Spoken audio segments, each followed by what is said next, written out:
We're going to go. Got it. Okay, we're going to call this meeting to order.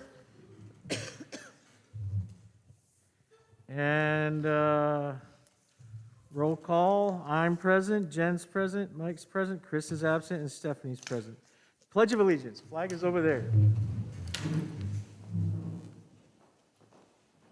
And begin. I pledge allegiance to the flag of the United States of America and to the republic for which it stands, one nation, under God, indivisible, with liberty and justice for all.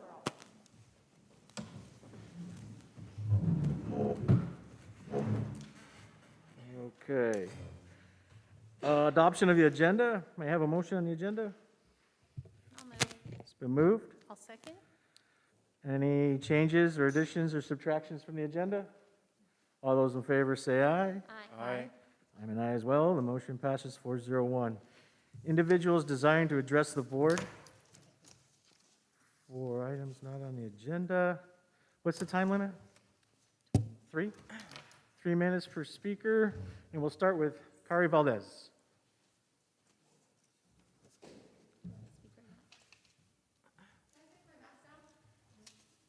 Kenshi? Yeah? Yeah, that's fine. Yep. Thanks. And thanks for the podium.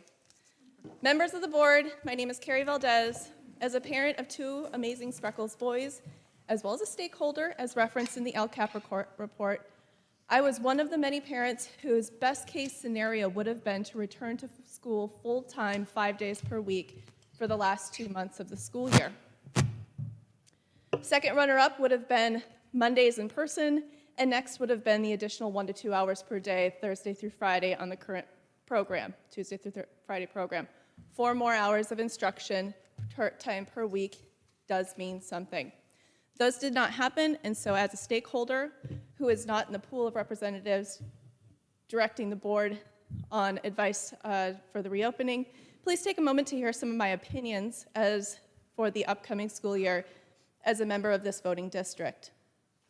The resolution to return to school full-time was a great resolution. Thank you for adopting that. There are so many more details that go into that, as you very well know. Distance teaching should not be a new option going forward. The pandemic is over, and we need to return to class. In reading the board packet, I was concerned to see the flexible remote work offered to staff, as it is deemed responsible for productivity. This may be for staff meetings or other administrative tasks, but not for our students. Distance learning at Spreckels should not be an option. It does not seem that our small district has the resources to manage both an in-person as well as distanced option. Larger districts may be a better fit for families that feel an in-home model fits their needs. Spreckels needs to support the teachers and allow them to focus on in-class students as we work to make up for lost ground during COVID. As the law allows, children should be able to wear masks as they choose, especially during outdoor play and rigorous activity. To accommodate mask wearing while outdoors does not seem to make sense to me. Please get summer school solidified. People have already been scheduling family vacations and summer care. I do not believe the times have been set yet. I could be wrong, other than the 3-week time period in July. That's not enough time to plan around, and I would hate for those classrooms to go half full because people have already made other plans. Some of those plans could have even been Kiros or other tutor programs. Parents need to be informed to determine the best option. We should utilize a better metrics other than polling 4th to 8th grader students to evaluate our performance over COVID. I know my 5th grader would not tell you that he needed to be additionally challenged. Equally, attendance may also not be the best indicator for performance. Our schools need and deserve the attendance-based funding. When attendance goes down next fall, that does not mean we're going in the wrong direction. Trustees, please be cognizant of the number of students exiting the district, especially those that have occurred in the last year. Those statistics may be telling you something. We can and will overcome, and I would like to give my thanks to my parents who essentially moved in over the last 2 months after receiving their vaccination and driving from Minnesota to manage my children's education while my husband and I worked. This greatly improved my children's performance, and I hope that helped the teachers make their life a little easier. Not all parents were that lucky, and I would like to extend my thanks and appreciation to the teachers, tutors, and our principal for advocating for the education of my boys. Thank you for listening to my experiences and my opinions.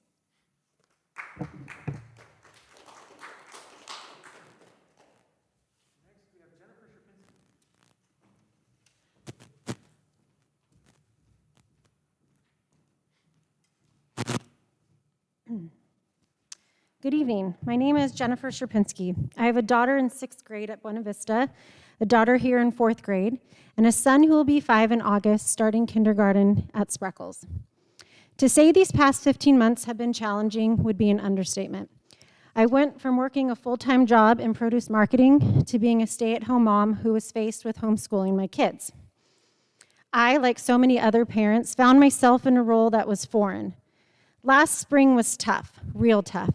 And I get it. We were all thrown into a new world that none of us had training in. Our teachers had to learn how to teach via the computer. Our children had to learn how to learn via the computer. And us parents had to figure out how to run the internet that would go out at the worst possible times. Once fall hit, things did get better. The schedule was organized and things seemed to run at a better pace. But I cannot stress it enough. Our kids need to be in school full-time where they belong. Our teachers are vaccinated and safe, and the plans to get them here need to start now. Our children need to be with their peers. They need to be with their teachers face-to-face. They need to have recess and lunchtime. They need to have PE and art and music. They need their field trips, the science fair, and the spelling bee, musical performances, and art shows. Us parents need back to school night, parent-teacher conferences, and open house. We need our lives to resume. I would like to take a moment to thank Kellyanne Dickinson. We have had the pleasure of having her twice, once in 2nd grade for my older daughter, and this past year in 4th grade for my younger. Kellyanne really has given these kids a safe space to learn, and while I will fight for full-time in the classroom, I feel like she has done all she can to teach these children. My daughter genuinely loves school and cannot wait to come each day. My family are district transfers. We literally, year after year for the past 7 years, have chosen to come to this school. I have chosen to fill out the necessary paperwork to get my kids into the school that I can say is the best. The teachers here are incredible and the community is outstanding. I do not want to leave this district. That is the last thing I want. But I need my kids back in school full time. I need to be able to drive to school on August 18th and walk my son into his kindergarten classroom and give him a kiss and wish him the most amazing day. I cannot sit with him on a computer to meet his teacher. It will kill me and it will shatter his love for learning. We have already lost so many amazing families to private schools, charter schools, and homeschools. I fear that myself and so many other wonderful families will be added to that number if we are not here 5 days a week from 8:30 to 2:30 come August 18th. This is not a threat. It's really not. It's simply the reality. This district will become a fraction of what it is if changes are not made and full-time is not executed. I thank you for your time, and I look forward to an amazing, successful, and fulfilling 21-22 school year. Thank you.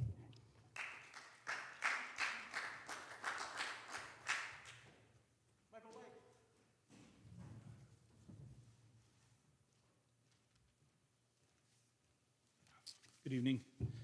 For those of you that don't know me, my name is Michael Light. I'm a parent of a child in the Spreckels district. My grandmother was Eloise Wright. She made history in her lifetime as a woman with more years in education than anyone in the state of California. Over 64 years, most of which was here in Monterey County. She developed the truancy program in the 80s with DA Flippo to inform parents of their legal obligation to have their children in school, along with so many enrichment programs for our adolescent community. She served as the president of the board of Monterey County Education. I come from a family of educators from kindergarten to the dean of students in Penn State. Lipes know and understand education. I ate lunch in this very room in the 70s.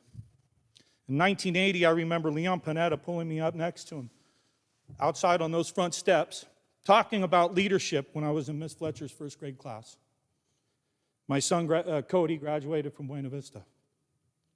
That time, we were blessed to have Eric Torello in our lives. At that time, we were blessed to have him. He was a steady ship that single-handedly made a difference in his life. There are two things I know, without question. Eric Tarallo and Teresa Sharpinski love our kids as if they were their own. Thank you so much for your leadership and being a part of this district and your dedication. I'm here to make 2 points that as a parent and neighbor I have grave concerns about. The first issue has to do with our medical freedom and privacy. It is the usage of masks. The new school year needs to be without masks. If this district continues into the new school year requiring masks, I task the research, the leadership in this room to provide the scientific research and studies proving that extended mask usage significantly mitigates this virus. Upon request, I can provide this leadership with numerous studies showing when the N95 and or other masks are used for extended periods that it can cause lung cancer. I can send the studies showing the masks create an environment within the mask that breeds virus and bacterial growth, not to mention an escalated CO2 intake that is detrimental and not conducive to focused learning. There are numerous studies as to the destruction of our mental health as humans by continued mask usage, and it is crystal clear that it does not mitigate this virus. No masks.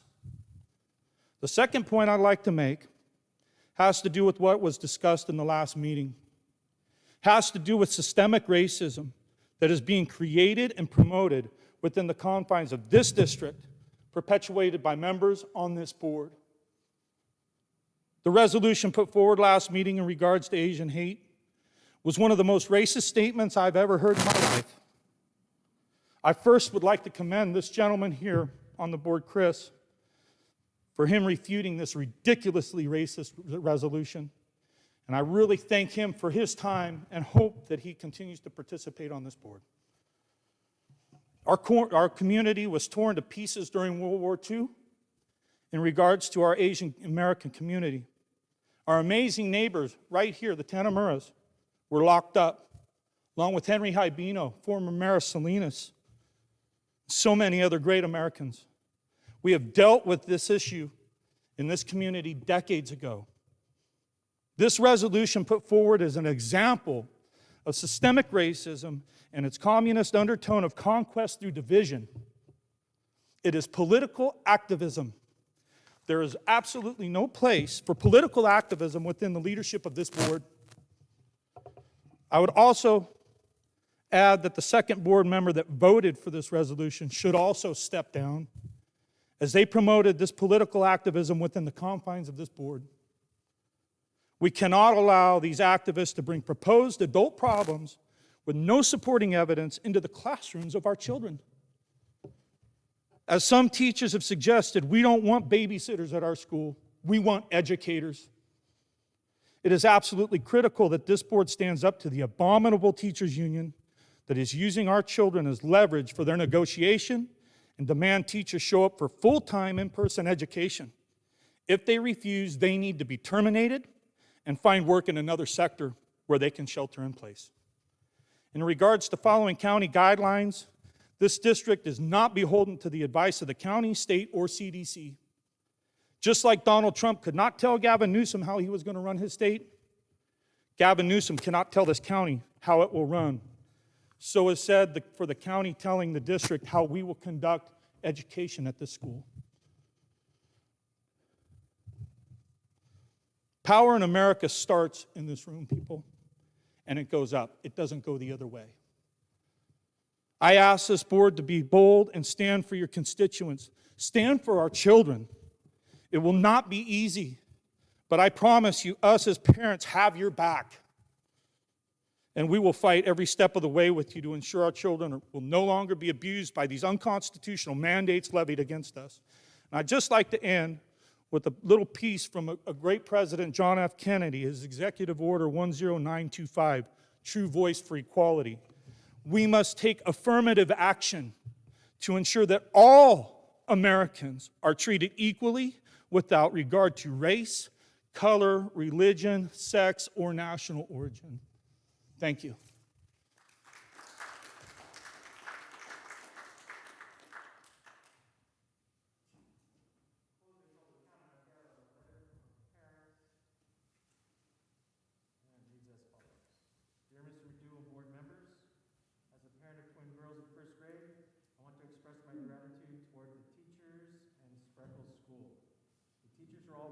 incredibly hard and doing an excellent job. The students are also doing an amazing job. My twin girls and their friends are so happy to be back in a more normal routine and are learning so much. They are polishing their skills and thriving academically and socially. And most importantly, they are extremely happy to be back at school and are excited to be there.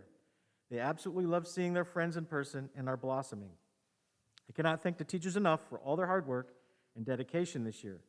As far as workload in school and out of school, it is just right for my children. I understand that teachers have been asked to provide additional optional tasks for students to complete. This is not a complaint, but frankly, I was incredibly surprised at this. I cannot speak for students in older grades, but as for first grade, I feel like between going to school in person and coming home to complete more assignments online, plus getting to socialize with classmates for the first time in over a year, is definitely enough for their little minds and bodies to handle.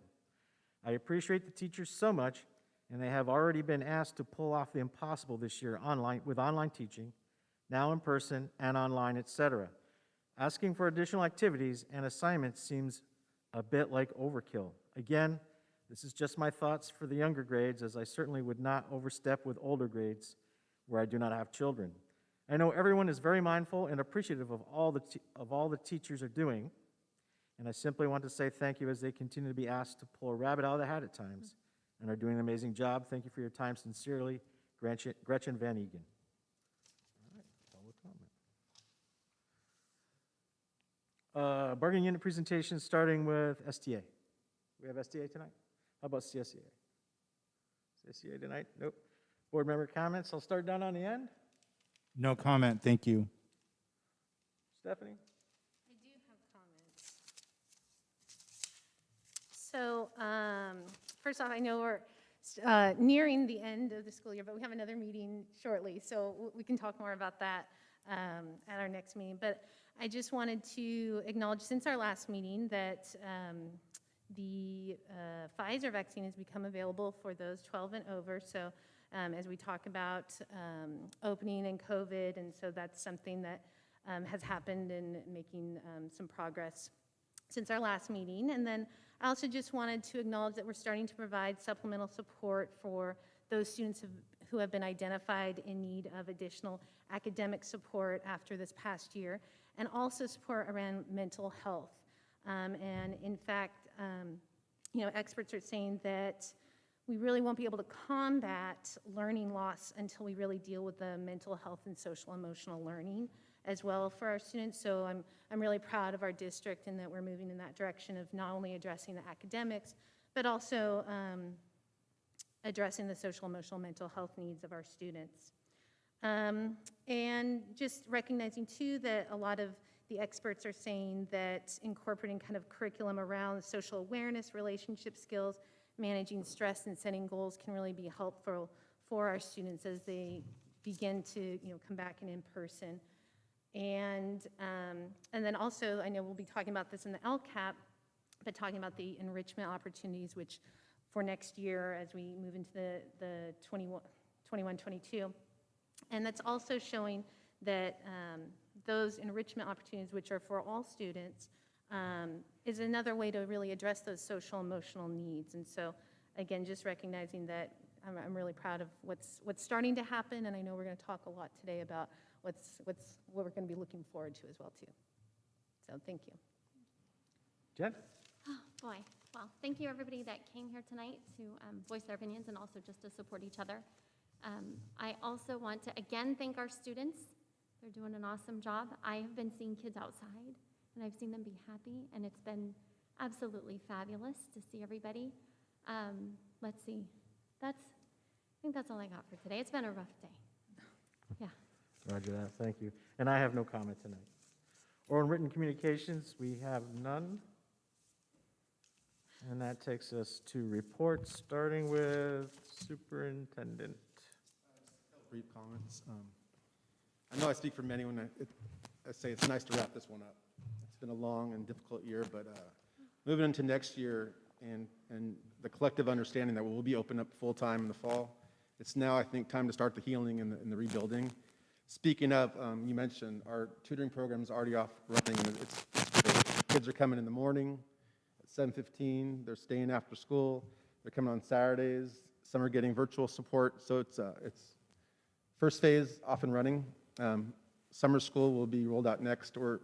We just closed the recruiting for teachers for summer school, and then next we'll go ahead and build the kid list.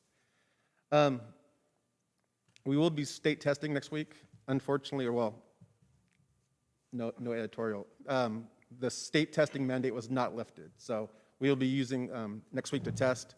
I think it'll be 4 days total, or 2 days. Yeah.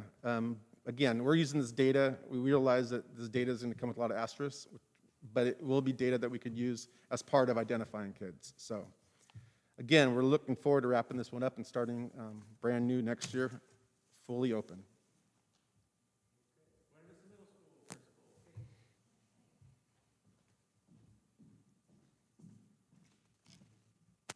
All right, so yeah, looking forward to wrapping up this year. 9 days left when you start to think about it. We have state testing happening at the middle school level on Thursday and Friday next week. And then we're getting ready to go into 8th grade promotion. We were setting up the field yesterday to practice to see what it's going to look like. Just sent out a message to all families, giving them an additional ticket. So we're really excited to be promoting our students and putting them onto the high school level in more of a traditional ceremony. So that's very exciting. Besides that, students on campus who are in person are doing exceptionally well. They've really hit the ground running and have been feeling more and more comfortable as the days go on. So going into a more traditional schedule next year is going to be pretty at ease for all of these students. They've gotten used to the routines. They've gotten used to being back on campus. It won't necessarily be like we have 2 6th grade groups next year because we've brought back a group of students, which is great. And then we're looking forward to those 5th graders coming up next year too. So yeah, wrapping the year out and looking forward to a more traditional upcoming year. So thank you. Thank you. Spreckels Elementary School, Principal Teresa.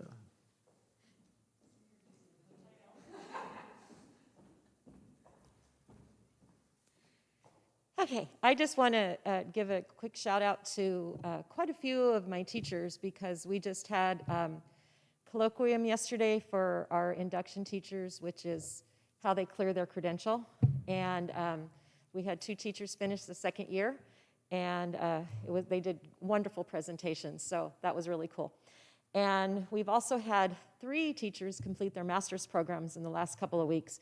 You talk about teachers doing what they're doing right now and still doing school, it's pretty amazing. So very proud, and proud that they're continuing to learn and to grow. It's wonderful. So I just wanted to acknowledge them. We're also planning promotion at the small level. We actually get to do a 5th grade promotion this year, and we're kind of rolling it in 2 different ways. We usually just have a big party, and that's not quite where we are yet, but we are doing a drive-through for a picture photo op for families and certificates and all those kind of things. And the last day of school, all the 5th graders will be on campus together. I'm very excited about that. It's a great way to finish this crazy year. And they'll be outside and, and social distancing and doing all those things. We need to follow those rules, but it'll be a great morning for them. So I'm really happy about that. And I just also wanted to tell you that on the 10th, which is the last day, if anybody wants to see, Eric, I think, doesn't know he's going to do it too, but no. I haven't asked him yet. But I am once again going to get wet. The final challenge for the million-word readers is a dunk tank, and Picho so graciously got it for me so I can be dunked. So the million-word readers get to throw things at me so I can get dunked, and that's a great way to do it. We had quite a few million-word readers this year, and I'm really proud of all the kids and all their efforts and everything they did, even within the way we had to roll school this year. So our kids are very resilient, very excited, like Eric was saying, to get going for next year and be back to a new normal and do lots of wonderful things. So thank you.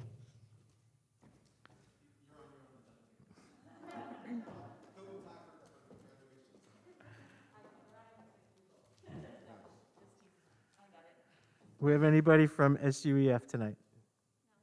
How about PTO? I have an update. So they did hold their last meeting of the year, which was in person, I believe, last week.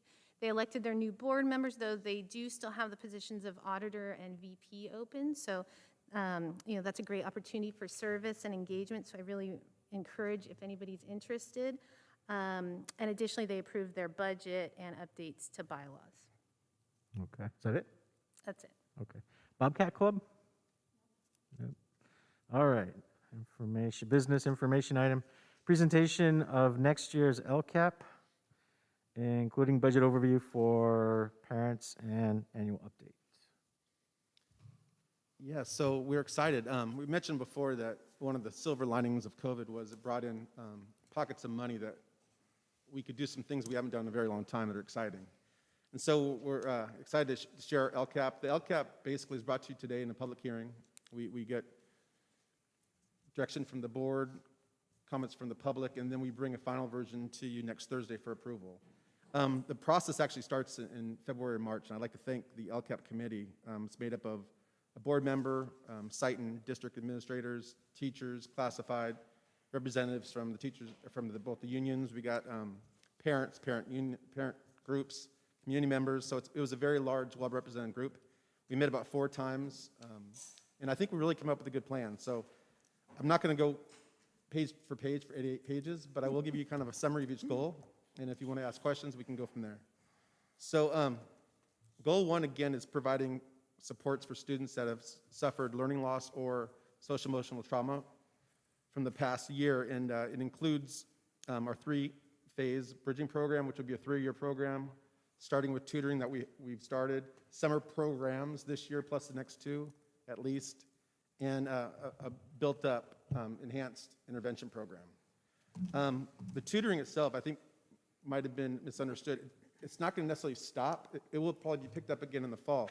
We found out there's no better bang for your buck than one-on-one or 1-on-2.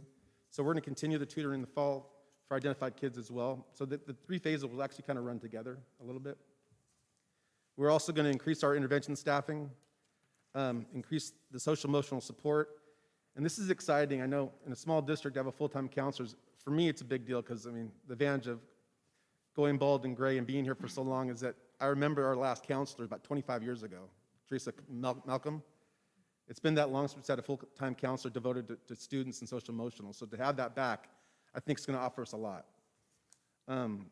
And we are providing a lot of professional development in those areas of social-emotional loss, social-emotional trauma and learning loss.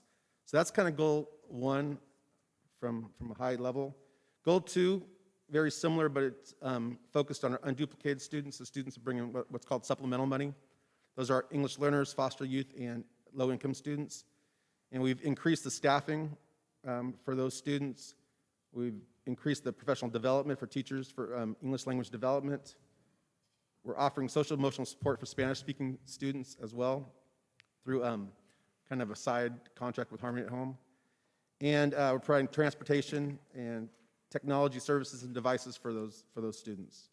Goal 3 is a focus on diversity, equity, and innovation. We're going to expand our enrichment opportunities.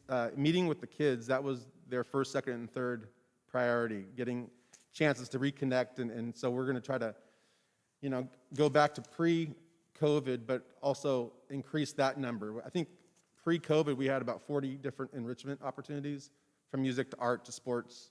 And we're going to try to even build on that number. We're going to strengthen our partnerships with our parent groups, maintain our music program, make employee retention a top priority in this goal. We're going to go ahead and enhance our outreach and communication and translation services to hopefully communicate in a wider way and provide more access. We're going to offer various educational programs for parents in the community. We're going to research innovative programs. The LCAT lists a couple, but we talked about virtual academies. Again, that with Salinas, their virtual academy popping up, it serves, I think, a county goal or a county role for any parent that is interested still. We are not planning that for next year here. We talked about looking at a wellness center idea, STEAM, which is a science and technology program.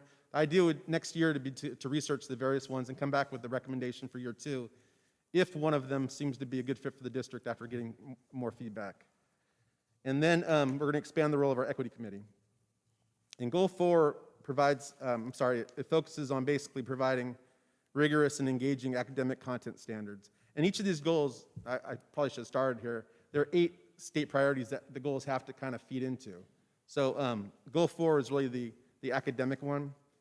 And we're beefing up our professional development in all subject areas, continuing the adoption cycle with a full adoption of science at both campuses by the end of next year, and then catching up on social studies, and hopefully next year also have a new English language development program. We're providing many opportunities for collaboration and articulation for our teachers to have that time together, but also reaching out to the high school district as well. And then we're compensating our teacher leadership teams and giving them time to support their colleagues. And we're funding different options for standard-based trips, for field trips, as well as civic learning opportunities. So that's kind of a very broad look at the 4 goals. The LCAP obviously breaks it down into each action and its expenditure. When we get to the budget, Veronica can answer any of those questions. But are there any questions or clarifications on the actual program side of this? Mike? No questions, thank you. Stephanie? I have a question on, I didn't write which goal it was. I think it was the engagement goal. I thought I saw, and it might have been in the budget that I saw it, but a new district website. Did I? Oh, that was last. I think that was from last. That was probably from the annual update, because our goal in the past was to have a new website, which we so actually maybe put it in was, place. Okay, there was a question mark. That's Okay, actually a good question, because the LCAP comes in a few documents. The first one's the annual update, which is either beginning or the end of this, and that's kind of the catch-up piece. And then there's also the budget overview for parents. So there's like 5 different pieces. I'm sharing the bulk of the real document. Okay, so that was from the previous one. Yeah, and we that have a was new the report. website, and Travis does a wonderful job. Thank you for keeping that up. Okay, great, thank you. So what I forgot to mention also, so next week when we bring it back, you will see a lot of revisions, and that's because after you approve it, we send it off to the MCOE for their stamp. We've actually started that process earlier, so we've reached out to their LCAP people. We've been sharing the document and getting feedback and making corrections. It's not going to be substantive to like the programs or the hiring, but it's a lot of the wording of the narrative. It's the metrics themselves. So you will see changes next Thursday based on the MCOE, feedback. I'll highlight those next week, but nothing that should surprise you. Just a comment. Sure. For the enrichments, I love enrichments. Okay. And Me too. I just like to see them that they're open for more, we always miss out. Like, I want to make sure that our enrichments are there for the most amount of students that we can provide them for. Right. And then as a working parent, like, being able to provide transportation or thinking ahead on that would be really helpful to, yeah. Because I try to link transportation to as many programs. The problem is we have 4 or 5 bus drivers, and and it's near impossible to hire. But we try to, for our summer program, we're working with our transportation, provide transportation there, because that's huge, getting the kids here. Because a lot of times the kids that need to be here can't get here. Yeah. So we will continue to look for creative ways to get kids here. But yeah, transportation is a tough one for those programs. Thank you. I don't have anything. Okay. So back to this. And presentation of the 2021 draft budget, including balances and excessive minimum reserve requirements.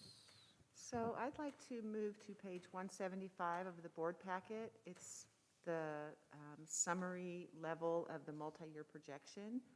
The primary goal in developing the budget is to tell our story of what our priorities are. And in the budget year, which is 2021-22, we are receiving $11 million worth of revenue to support our program. That is a significant increase from the current year, even with all of the one-time COVID CARES Act funds. And so I think that we've done a really good job in the 4 goals that we've developed to really target the impact of the last year and a half. And so in this process of developing a budget, we have to show that in the current year, the revenues that we're receiving are supporting our plan, more revenues than expenditures. We don't want to deficit spend. And then we also project out in the budget year plus 2 subsequent years. So we're looking at the impact of the governor's proposal for 21-22 through 23-24. And because of the timing of this, the bulk of this work was done about 3 days before the May revise came out, which was on May 14th. And the May revise is a lot of good news. There is a lot of opportunity from the state level to create a bunch of innovative programs. We're not sure how it's going to flesh out once it goes through the legislative process and all the debates and all the committees do their work. But this budget will need to have a refined revision. The requirement is that within 45 days of the adoption of the state budget, which should happen around June 15th, within 45 days, we need to bring that revision back to you and align our plan to those revenues, also align to our final hiring. We're in sort of a hiring blitz. The LCAP itself has a couple of intervention teachers, a counselor, a new core teacher. I think we've counted like 5, two aides. So there's just a lot going on, but it's really exciting. And if the state budget actually is enhanced more than our projections, because this budget was built off of the January proposal, you may remember the governor does 2 releases before the adoption in June. So there will be some refinement, and at that time, we're going to go back into the LCAP as well and update it to align it in case there's some programmatic changes that do get through the legislature. The biggest one, Teresa, you've probably been hearing about the transitional kinder, the idea that let's get these 4-year-olds into school sooner, and that looks like it may be a phased approach, moving the dates back in chunks of 3 months, so it won't be suddenly 4 classrooms of TKs, but there's just a lot still to sort of maneuver through. There's conversations about at this point, it doesn't look like an online distance learning is an option or a requirement, but there is a proposal to have like an independent study type option. There's just a lot to work through. So today what we're bringing you is a budget that aligns to our LCAP, aligns to our base program. The LCAP isn't everything the district does. The LCAP is really focusing on those student population that are the underprivileged, the underserved, and that touch the 8 priorities of the state, that the state mandates. But there's the majority actually of the rest of the budget, whether it's facilities, operations, administration. So the budget document captures all of that. So I just want to show you one more line, and then we can move on for your questions. But if you look at line C, it shows that the revenues coming in will exceed the expenditures going out in the first year by $225,000. So if this was our final version, this is what we would start talking about in terms of augmenting other programs. By the second year, things get a little dicey because all of that federal money, it's heavy in year 1. In year 2, it's a little more balanced, but we decided early on that we're going to take all of it and try to spread it over 3 years so we can have a meaningful program that might actually result in something. So by the second year, the excess is $20,000. That's a little uncomfortable, but this is just a projection. By the third year, it moves back up to almost $200,000. So with that, when we adopt the budget, we are telling the county that we are not deficit spending, we are not qualified, we have a positive certification. And that, of course, is the goal from our fiscal responsibility. Any questions about the specifics of this? Is summer school tied into all of this? Summer school is there, yes. The bridging program is there, the tutoring, all of the new staff. Yeah, do you anticipate any new staff positions coming about in the next month or so? We've got positions posted now for the summer program. Okay. We're recruiting for the summer program. When we adopt this budget and approve the LCAP next week, that will trigger the hiring of the posting of the counselor positions Okay. Yeah, so some of the new positions, we need to move through the action of the adoption of both the LCAP and the budget. And the salary schedule here tonight, so we can Okay, post it on the 4th. thank you. So then there's one more page I'd like to just spend just a couple of seconds on, and this is addressing our reserves. As you know, we've done a really good job of weathering the storm this year with the projections of revenue deferrals, and so we are required to break down the components of our reserve. And we do have a couple of projects that we've committed to, the Buena Vista project, the Spreckels new toilet room project. So basically, this document just breaks it down. If we're starting with 5 million after revenues in, expenditures out, the set-asides for all those restricted dollars, then we're left with 4.4. And as you can see, we have put in the $1 million for the track, the 250 for the toilet room, and then some of these others are the refresh of the Chromebooks, Travis, which we'll also get to later, classroom furniture, some of the other projects. I mean, the goal would never be to, like, by the end of next year, spend every dime of this, because we just never know what's coming. But it's nice to say that if these things all became the priority today, we've got the reserves, we've made the decision that these are the priorities. And these can change when we come back in 45 days. There may be something else that comes up. None of those are, well, the BV is about to be committed, because we're going to be bringing you next week the call to bid documents, but the majority of those things are not committed. Okay. Any questions? I have some questions. Mhm. So, and does the budget account for the receipt of the deferrals? Yes, it does. What a great question. Look at you. I'm so glad someone cares about that. There it is in yellow.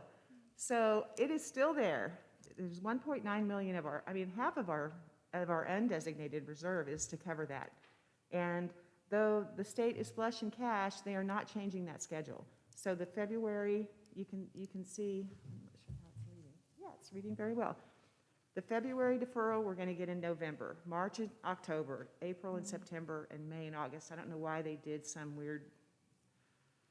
And then the June one in July. In the governor's in the governor's proposal for the budget year, he is not continuing those deferrals into next year, with the exception of the June deferral. And he's getting a lot of pressure. Yeah, legislature's not having it. Yeah, I don't see how that'll go, because you cannot invest all these billions of dollars into new programs that are not sustainable if it's not within Prop 98. If it's not within our base of our revenue stream, there's no way to sustain it. It might feel good for, a couple of years to say, hey, let's have TK, but there's so much to go with that. Teachers, obviously, facilities, where are you going to house? Yeah. So, but yes, it's there, Stephanie. And hopefully by December, when we bring you first interim, that will be released, because all that cash will have hit our books. Okay. That'll be a good day. Anything else? Stephanie? Well, I have another question, but I'm not sure if it's related here or if I should wait until we talk about the, I don't see it on here now. Well, I had a question about the surplus from the 2021 it's the LCA, it's the LCAP, but it's not the. It's The supplemental grant, Right. yes. And so I had a question about the surplus, because I know it says that it's allocated to, it will be allocated to unduplicated students in the future, and I just wonder how we track that, or if that's accounted for somewhere. You can see in these white rows, supplemental grant, going back to 2014-15 through 2019-20, that revenue that is received is based on our unduplicated count. It's a percentage of our base grant. And we have programs that we have slowly grown to support those students, but we've never fully spent them. But since the very first year of LCFF, we made the decision that we were going to track the left over resources and still designate them for that population in case some opportunity came along that we could, utilize those funds. So every year I just keep adding to that because we never want to be, some districts, when it happened initially, it was unclear. The language said you can put it back into your general fund. And a lot Unspent, of yeah. districts did that. So we're restricting it. It's not technically restricted, but we have identified it, and we're treating it like it's restricted, because I think we should. Those kids generated that revenue. That was the intent of the money, so.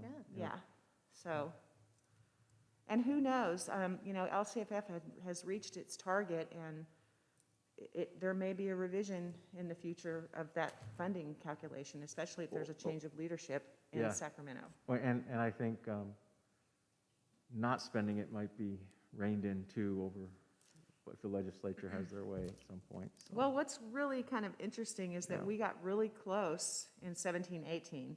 That's when we were really sort of refining our program. And then in 18-19, there was actually a boost of the funds. And obviously, we didn't get close that year. We had done better the year before with just a balance of $6,900. And then last year, the biggest piece of that is that that resource funds 2 days of professional development for our certificated staff. And one of the days didn't happen in 1920 because of the shutdown in March. That professional development day was scheduled for April. And so It's there. you're right, we're not supposed to not spend it, but if we go back into the records, there's evidence of what it was. Yep. What's, Yeah, you gotta have that. yeah. Yeah, with all of these funds, you've got to have the backup. And I think we have it. Anything else? Okay, with that, it's time for public hearing. We are going to adjourn into public hearing, but I need a motion first. I move. I'll second. Second, go into public hearing. We are now in public hearing.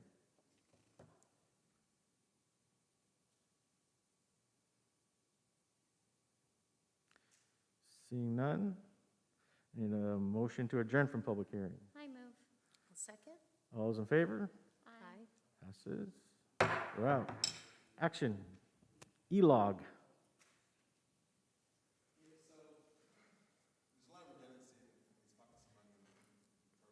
E-log is a separate document, but it basically, many of the bridging strategies are in there. Basically, this just identifies, this is a mandatory document to bring to you by June 1st to get this money that is going to go into the bridging program. So I know, again, it's redundancy, and that's been the big key this year, but as long as they keep on bringing the money, they can be as redundant as we want, personally. So this really just kind of spells out, maybe, Veronica, with all those pots of money, we're making sure we spend what needs to be spent first before it expires, before the next batch, the next batch.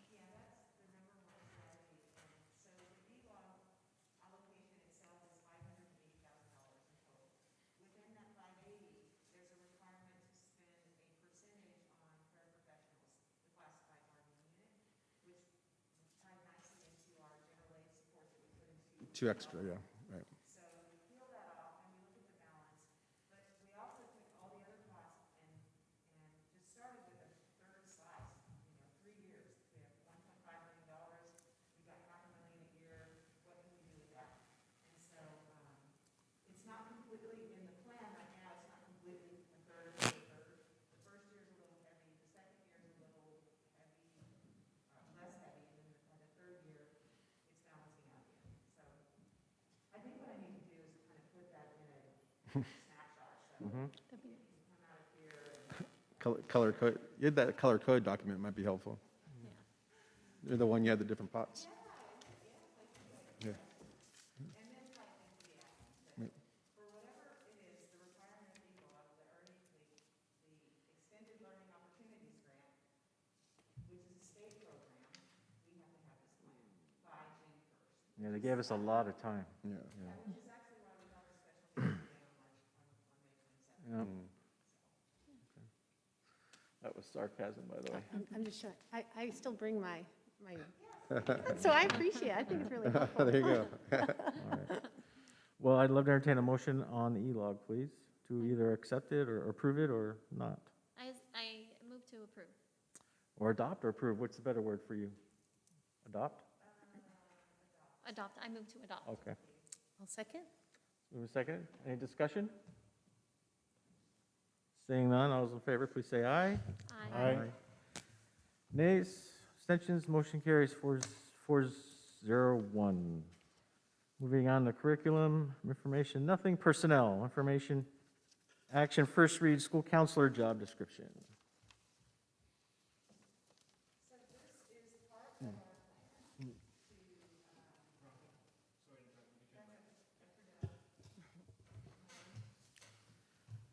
Thank you, Tech Director. So yeah, this job description, a district counselor, which has never, to my knowledge, at this 25 school. years, yeah. Yeah, so this is huge, if we can actually successfully fill this position. So Eric and the principals worked on the job description to get the language of what they see this person doing for our students. And then I worked on the salary schedule after Eric did some market research, and that was a handout that I put on your desk.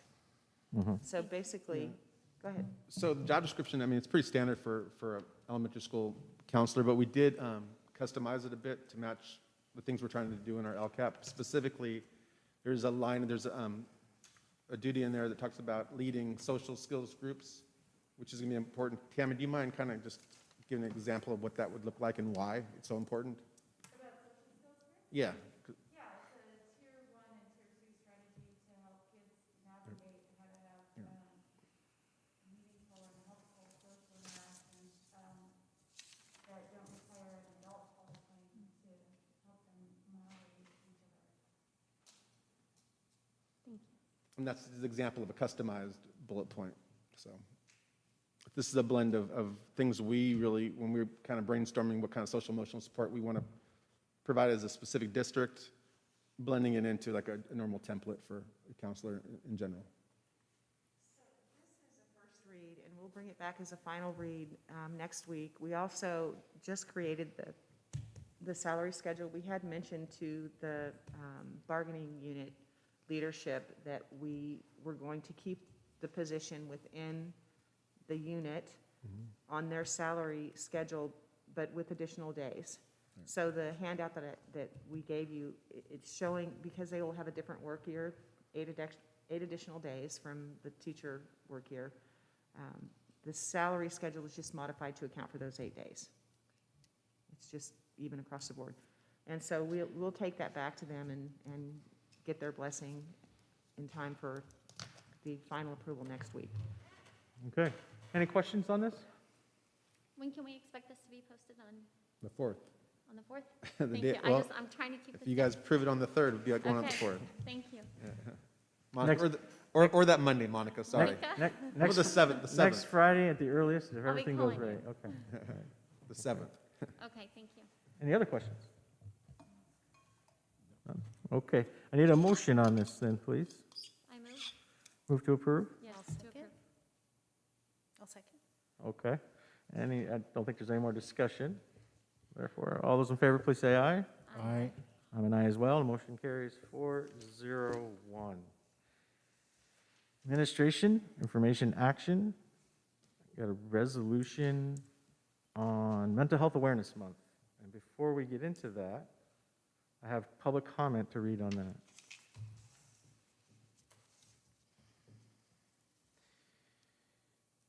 Dear SUSD Board Trustees and Superintendent Tarallo, a board resolution offers a formal way for boards to document in writing a decision that Board of Directors made. Board resolutions serve as formal legal record of certain important decisions. In addition, certain board resolutions serve as proof of compliance. May has already been declared Mental Health Awareness Month in 2018. If there ever was a need for activity around supporting mental health awareness, it was absolutely this month in 2021, which ends in 4 short days. Timely, really, as it also is the closure of the pandemic. The words in this resolution you are about to vote on are not uplifting, nor do they reflect or hit home here in our little community. Instead, the resolution seems to inject political verbiage, such as calling out African American and Asian hate crimes, and point the finger at Latino death rates.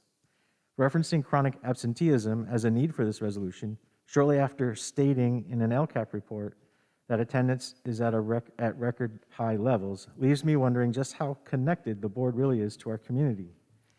If you would like to adopt a resolution to support Mental Health Awareness Month, I suggest you write it in a positive and uplifting format that would better fit our community and, most importantly, the elementary and middle school students we are here to support. Topics I would prefer to see in a commitment to mental health awareness that would be more fitting to our district should reflect kindness, connectivity, activity, and education. Thank you for your time and consideration. Kari Valdez. With that, we have the resolution. I would love to entertain a motion on it. Your options are to approve, to reject, or to table. Any board members want to partake? I'll move to approve the resolution. It's been moved to approve. Is there a second? I'll second. It's been seconded. With that, I will read the whereases and the therefore be it resolved.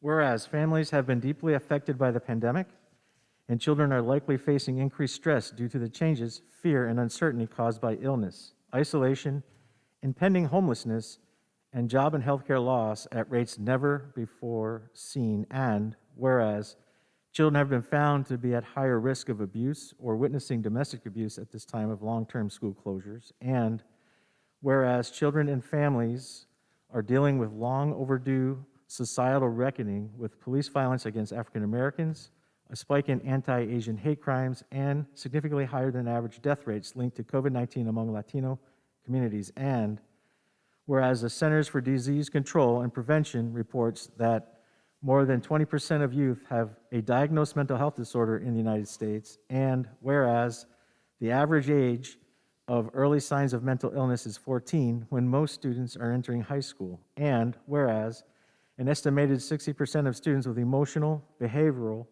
and mental health disorders do not graduate from high school, according to the U.S. Department of Education, and whereas National Survey of Drug Use and Health data shows mental health diagnoses such as suicide rates, non-suicidal self-injury such as cutting, and emergency room visits for students experiencing mental health issues are all on the rise, and whereas the CDC has declared suicide as the second leading cause of death among youth ages 15 to 19 years old, and whereas the number of children in ages 6 to 12 who visited children's hospitals for suicidal thoughts or self-harm has more than doubled since 2016, according to the Children's Hospital Association, and whereas researchers from the University of Montreal found that students with untreated mental illness are more likely to be chronically absent, more disruptive in class, and have lower academic achievement and ultimately drop out, and whereas the University of Maryland Center for School Mental Health has found that educating staff,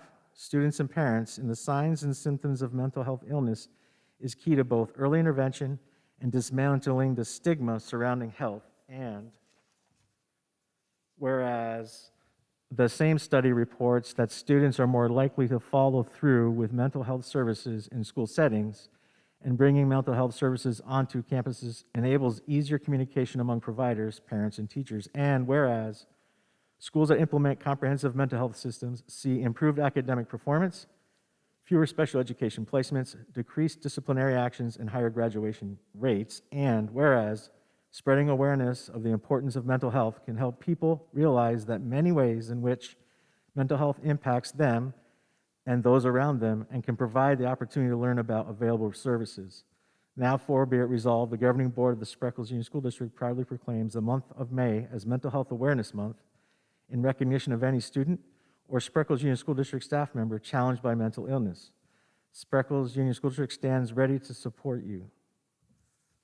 Now that it's been read, any debate? I have comments. One of the big things for me is I'm having a very difficult time with this. I don't want to cry. It's coming up on the anniversary of where my little brother committed suicide, and so this is really emotional for me. My issue is separating out my personal life, right, and the things that have happened to me and the children in my life with the children in our district, right? And so I, as a board member, represent our district, and I'm trying very hard to see what our district needs and what will serve our district best, and if this is something that our community feels is something that we need. Does that make sense? So this is where I'm coming, like trying to figure out, this is my internal thoughts, my internal dialogue that's happening right now. And these statistics that have been stated are true, and they are correct, right? So how do we support anyone who's going through any of these things right now, right? How do we not, how do we make it public that we're there for them and that we support them? And is this resolution something that will maybe save one person, right? If that could have been my little brother, I would have done it in a heartbeat, right? So that's where I'm coming from on this. And this is where I don't know if I suggest that we table it or if I suggest that we just move forward, because somebody may need it right now, right? And that's my comment. Thank you. Anyone else? Yes. So, I really appreciate your comments, and actually that's why I had brought it to the board, because I think it's important that we talk about it. It's Mental Health Awareness Month, so that we can hopefully reduce stigma around mental health, so that people are able to reach out for services and feel safe. And I know that schools are often a very trusted partner for families, and that can be a welcoming and safe space that they may be able to be connected to resources, so that nobody, whether it's students, families, staff, people associated with the school community, don't suffer in silence. And I think that's one of the reasons, one of the main reasons behind recognizing it as a month is that it gets people talking about it. It gives it a time to get some of focus, because people who aren't experiencing mental health challenges on a daily basis may not think about it, and then may not be open and aware to people who are around them who may be struggling. And we know that more people are struggling now, and again, some of those statistics, but we know that even before the pandemic, that mental health disorders such as anxiety and depression were increasing in children and adolescents. And now some of the studies coming out are showing that it's even higher. And for families too, they may not always know what those symptoms may look like in their children, and it may be different than what they actually expect in regards to their behavior. And so if this talking about it, even just talking about it, helps people connect to get questions answered, maybe even just questions answered about their student, their children, whether it's a teacher or a family. And again, I want to just acknowledge that I'm really proud of our district in addressing some of the social, emotional, and mental health concerns by the work that we're doing. I think we are showing our commitment, and I hope we continue to show our commitment to the mental health of not only our students, but again, our staff, our teachers. It's been a tough year for everybody. And I think it's really important that we recognize the staff and the teachers and administrators as well too. And a lot of them have families too. And so I think another, and I talked about a little bit about it in there, when we do, our plan is to come back in person in the fall. And we know right now almost 25% or so of our students are virtually learning, right?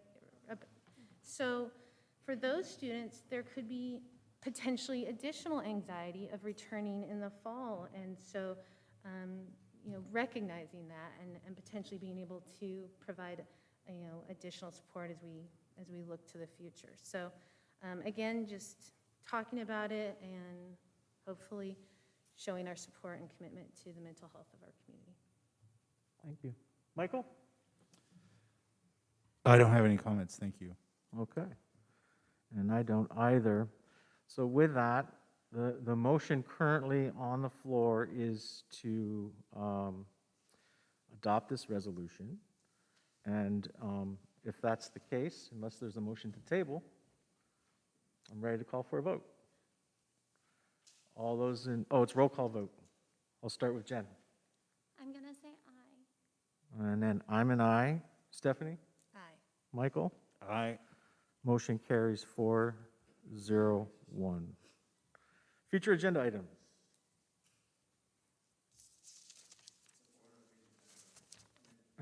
You're going to get, so it's a lot. Yeah. To set a Understood. record. So you'll have. I guess it will, won't it? It's Thursday. Well, huh? we're Yeah. hoping. Yeah. Yes, it's almost done. Okay. So, yeah, tomorrow. All right. Anything else? That's it. Anyone add anything to future agenda items? Any other board members? Okay, seeing none. Motion to adjourn. I need a motion to adjourn. I'll move it. All those in favor, please say aye. Aye. We are adjourned. Thank you.